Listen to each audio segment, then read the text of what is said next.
When somebody's the president of the United States, the authority is total. And that's the way it's got to be. Total. Your authority is total.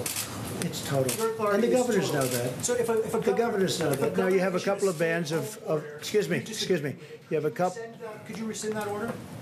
You have a couple of bands of Democrat governors, but they will agree to it. They will agree to it.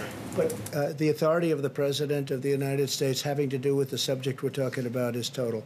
A quick question about something you just said. You said when someone is President of the United States, their authority is total. That is not true. Who okay, told you know that? what we're going to do? We're going to write up papers on this. It's not going to be necessary, because the governors need us one way or the other, because ultimately it comes with the federal government.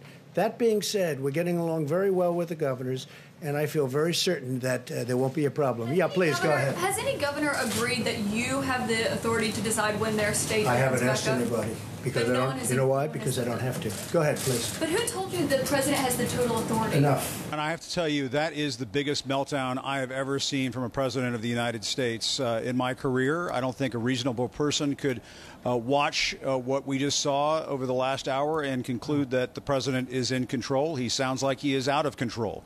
And he was ranting and raving for the better part of the last hour during that news conference. As John King was just saying, he's claiming that he has authorities that he doesn't have.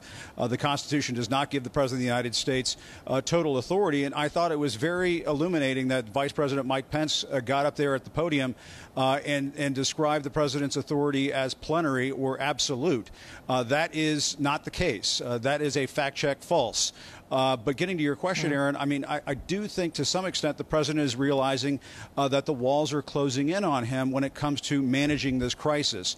He ignored the severity of this crisis for a couple of months, and now he is trying to seize control over the situation as governors are going off on their own and coming up with their own plans. And one very important thing to keep in mind, Aaron, throughout all of this, and that is one of the most trusted people in America right now, Dr. Anthony Fauci, despite the fact that he had to fall on his sword a little bit during that press briefing, he is talking to these governors individually. He is getting on the phone with these governors periodically from time to time and helping them formulate these reopening plans of their own. And so to some extent, top public health officials and governors are working around the president for precisely the reason that we just saw unfold in front of our very eyes over the last hour, and that is the president doesn't sound like he's in control on multiple levels.